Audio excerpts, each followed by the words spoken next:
Selamat datang di channel Arek Semolowaru. Kali ini kita akan membahas tentang Bupati Lamongan. Ya, kita melihat Pak Mas Fuk malam hari ini. Langsung saja ada salah satu sumber dari YouTube. Kita bisa melihatnya saat ini juga. Dan membawa masyarakatnya lebih baik dari keadaan yang lalu. Bupati Lamongan.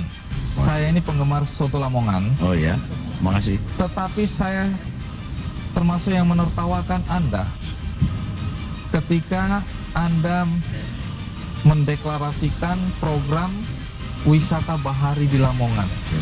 Dari mana ide itu dulu? Ya, sebenarnya sederhana, Bang Andi ya. Saya tentu melihat apa yang ada di Kabupaten Lamongan. Kebetulan Kabupaten Lamongan itu punya wilayah laut 47 kilo menghadap ke laut.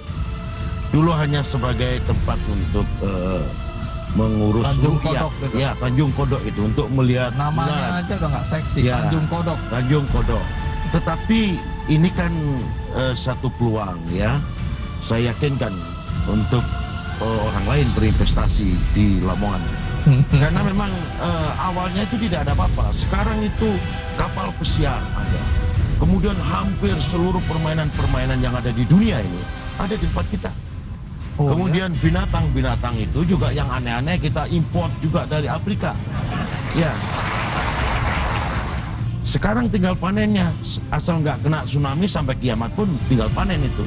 Cita-cita Anda besar sekali. Ya, memang.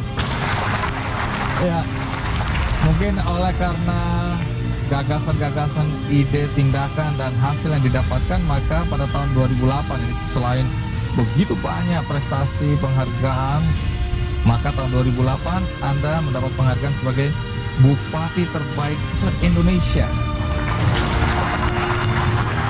Luar biasa.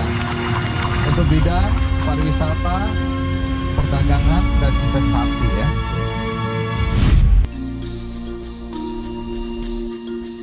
Mas Fuk dilahirkan pada tanggal 6 Juni tahun 1962 di desa terpencil, tepatnya Desa Konang, Kecamatan Gelagah, Kabupaten Lamongan.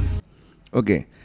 Tahun 1961, sekarang sudah tahun 2023. Tadi saya lihat kalkulator sebentar, berarti sudah 61 tahun di 2023 ini ya Pak Mas Fuk ya.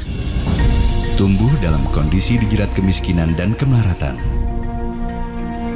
Seorang anak kedua dari 12 bersaudara yang hidup dan dibesarkan di rumah kecil yang berukuran 3 kali 9 meter. Dilahirkan dari seorang ibu yang kesehariannya berjualan ikan dan seorang bapak yang bekerja sebagai makelar sepeda motor, bukanlah kondisi yang membuat Mas Fuk menjadi seorang anak yang putus harapan untuk menggapai masa depan yang lebih baik.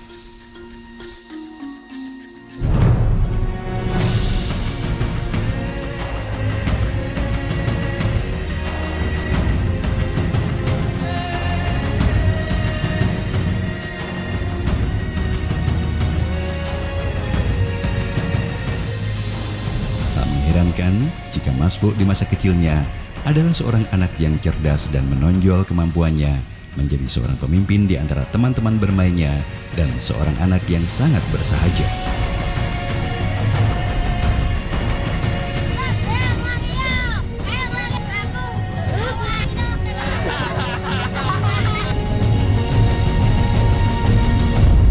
Betapapun sulit kehidupan yang dialaminya, Mas Fuk tetap bersekolah untuk menggapai ilmu karena baginya ilmu pengetahuan yang luas dan kecerdasan akan memangkas kemiskinan. Niki kula ciraosaken teng jenengan. Mak kula niku melarat, Mak. Sadyan ora masih. Bapak niku maklaran sepeda motor. Bapak niku maklaran sepeda motor. Kalau kita melihat metode ngomongnya Pak Mas Fuk itu benar-benar berdasarkan praktikal. Jadi apa yang dia alami sehingga intonasinya dan lain sebagainya itu benar-benar khusyuk. Praktikal itu penting Pak Bro. Kita dengar bersama. Yogone kata, mboten kata mung kali welas. Yogone kali welas, anaknya 12. 3 kali 9. Terusin mak kula. Kalian bapak. Bapak gak duwe kok. Adikmu akeh, kanggone kalau ana adikmu ae bapak iki kadang-kadang utang. Kula kali welas nomor kali.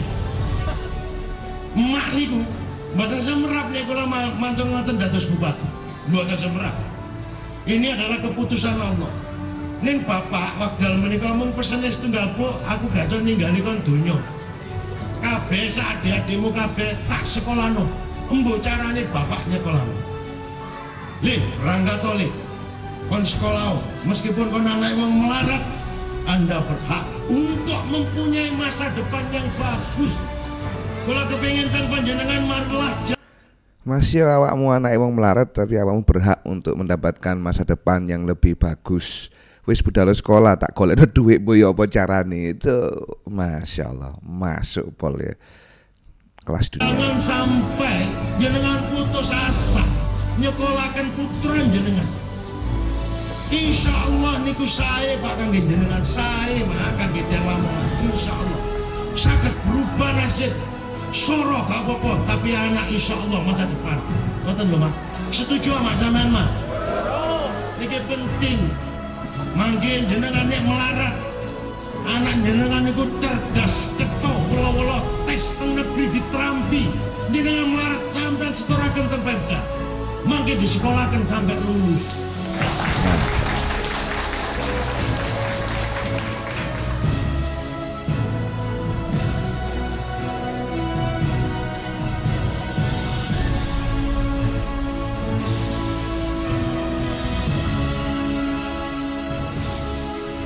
Dengan keyakinan bahwa pengetahuan yang luas dan kecerdasan akan memangkas kemiskinan itulah, Mas Fuk berjuang dengan semangat pantang menyerah untuk tetap menyelesaikan pendidikannya sampai perguruan tinggi yang dijalankan. Ini Fakultas Hukum Universitas Airlangga ya. Sedikit mengikuti tentang Pak Mas Fuk memang sebelum beliaunya itu selesai menjadi, artinya selesai dengan nasib orang lain, yaitu dalam konteks ini Lamongan, memperbaiki Lamongan, beliau selesai dengan konteks dirinya sendiri ya, lulus kuliah Fakultas Hukum kemudian langsung jualan kalau nggak salah itu jualan monel. Jadi ada bukunya yang dulu ada sebuah buku namanya saya lupa itu, Orang Jawa Miskin Orang Jawa Kaya kalau nggak salah bukunya ya. Coba kalau Anda juga tahu buku tersebut bisa koreksi saya nama judulnya apa. Jadi beliau berangkat jadi entrepreneur. Bukan entrepreneur biasa, tapi entrepreneur yang berangkat dari kaki lima, jualan di emperan, Pak. Sesuai dengan buku itu ya, yang saya baca itu. Jadi done with himself, jadi selesai dengan dirinya sendiri, membantu dirinya sendiri untuk keluar menjadi sosok yang bagus, yang bermanfaat ya. Kemudian baru dan dengan sosok-sosok lain di Lamongan secara masif. Jalaninya sambil bekerja untuk membiayai sekolah dan membantu kedua orang tuanya menopang kehidupan keluarga. Sejak kecil, Mas Fuk sadar bahwa sesungguhnya tidak enak menjadi orang miskin, hidup serba susah dan penuh kesulitan. Perjuangan Mas Fuk untuk merubah kehidupannya tidak pernah berhenti. Seiring menyelesaikan pendidikannya di Perguruan Tinggi Universitas Airlangga pada tahun 1986 dengan meraih gelar sarjana hukum, juga membangun perusahaannya walaupun dengan jatuh bangun didampingi istri tercinta Endang Rijanti. Dengan kegigihan dan kecerdasannya melihat peluang, akhirnya membuahkan hasil.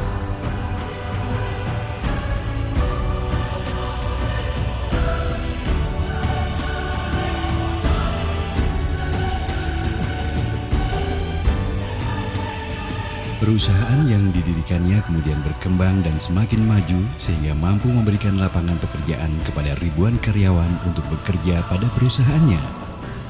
Cita-cita yang dengan gigih ia perjuangkan untuk mengakhiri kemelaratan yang mendera kehidupannya telah tergapai. Dan apa yang ia inginkan untuk membantu orang banyak telah terpenuhi. Karena Mas Fuk sadar bahwa kemelaratan membuat kita tidak bisa melakukan apapun untuk diri kita sendiri, apalagi terhadap orang lain. Tetapi dengan menjadi orang yang berhasil dan sukses, kita dapat membantu orang banyak dengan kesuksesan kita.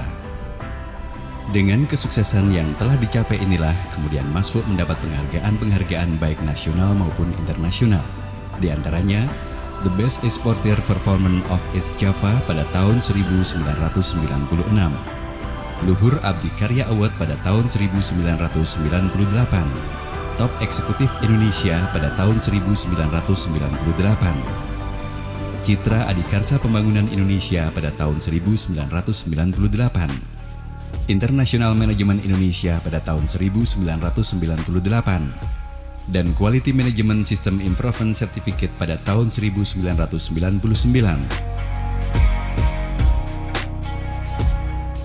Penghargaan-penghargaan yang diterima Mas Fuk sebagai seorang pengusaha pribumi yang sukses ini membuktikan ketangguhan dan kepiawaiannya sebagai seorang pemimpin. Karena pada tahun 1997 sebentar ya. dunia kepiawaiannya sebagai seorang pemimpin. Sebentar.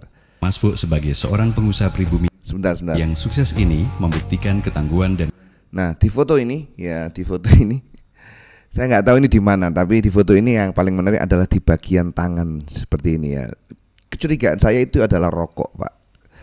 Jadi begini, saya pernah ketika 2009 ya, 2008 kalau nggak salah, 2008 sekitar itu, saya meneliti Lamongan dalam sebuah tesis ya. Dan saya pergi ke Lamongan untuk pergi menyaksikan Pak Mas Fuk waktu itu menerima seseorang namanya Hendrawan Kertajaya, tidak salah ya, di kantor Bupati Lamongan. Dan saya melihat setelah Pak Mas Fuk memberikan sambutan, kemudian Hermawannya ngomong, Pak, biar Pak Mas Fuk ini jedul nang jero rokokan Samsu, rokoknya Samsu kalau tidak salah lo ya. Dan saya ingat sekali itu rokoknya Samsu. Seperti juga gambar yang satu ini, rokoknya Samsu kelas dunia memang. Lanjut. Kepiawaiannya sebagai seorang pemimpin.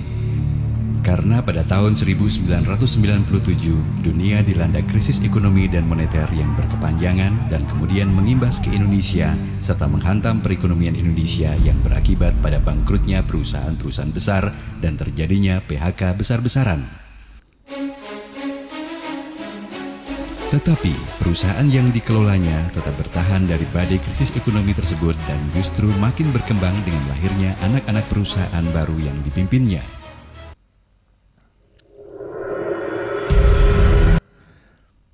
Baiklah, mantap sekali ya Pak Mas Fuk, luar biasa, tepuk tangan ya. Tepuk tangan, beliau ini pengusaha lokal yang berangkat memang dari benar-benar bawah.